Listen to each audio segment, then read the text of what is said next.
Okay, so here we have a computer hard drive which has a transparent cover so that you can see the internal workings.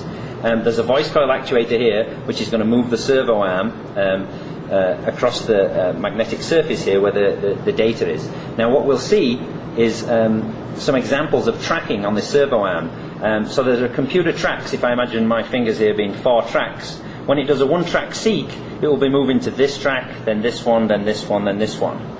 Then it will switch to 2-track seeks where it will jump 2 tracks at a time, and then 4 and 8 tracks and so on. Now it happens so quickly that it looks almost like smooth continuous motion, but it's not.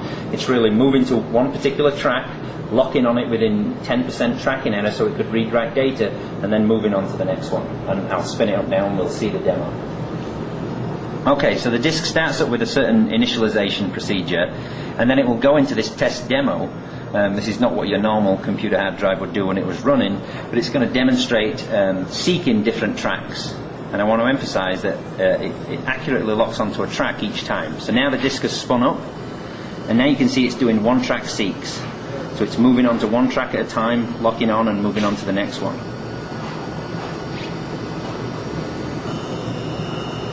So you can see as it does this motion, it looks kind of continuous, but it's not. It's actually moving from one specific track to another, jumping, I think we're up to 32 or 64 tracks at a time on each sweep.